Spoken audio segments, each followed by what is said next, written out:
Have you ever come across old texts that make you just stop and think? Well, today we're diving into a really fascinating one. It makes some pretty wild claims about amber, saying it can do everything from healing a cold to helping with depression. So let's see what it's all about.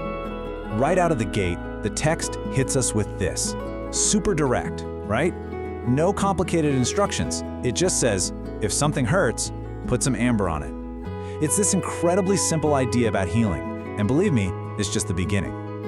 Okay, so if it's a go-to for pain, you have to wonder, what else is it supposedly good for? This is where the text starts to get even more interesting, moving beyond just the physical into some really unexpected areas. So let's start with that foundational claim. This whole idea that amber can be a source of relief. How is it supposed to work its magic? Well, according to this text, it's all about getting up close and personal. The core concept here is really just pure, simple contact. The idea is that just by placing a piece of amber right on your body, you can tap into its power.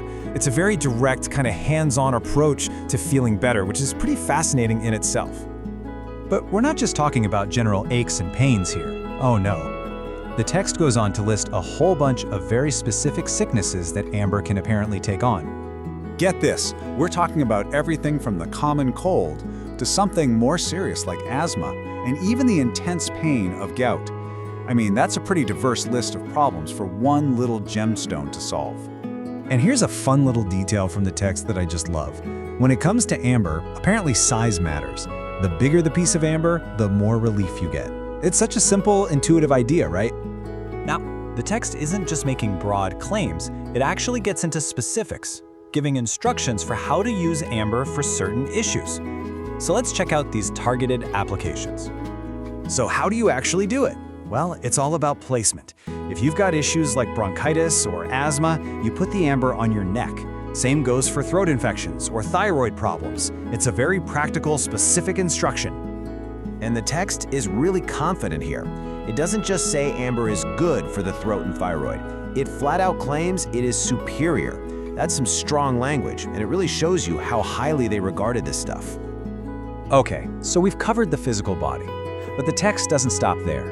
It also dives into amber's more mystical benefits, the stuff related to power and the mind.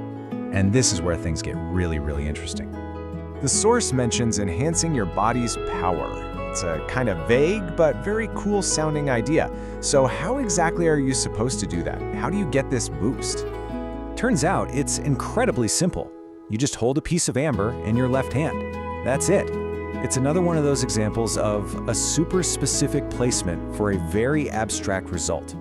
And finally, we get to what might be the most surprising claim of all. The text says amber can help with depression. But what's really wild is the explanation it gives. It says it works by reducing the electrical charge in the body. It's this amazing little window into how ancient beliefs and what sounds like early science could get all mixed together. So, after all that, what have we learned? Let's just quickly run through all the incredible powers this text gives to amber. When you see it all laid out like this, it's pretty incredible. From a simple painkiller to a tool for fighting depression, this text really paints amber as a true miracle worker. It's like a comprehensive, ancient user's manual for this gemstone. So what are we supposed to make of all this? You know, in our modern world of high-tech medicine, it's really worth asking. Why do we still find these ancient remedies so captivating?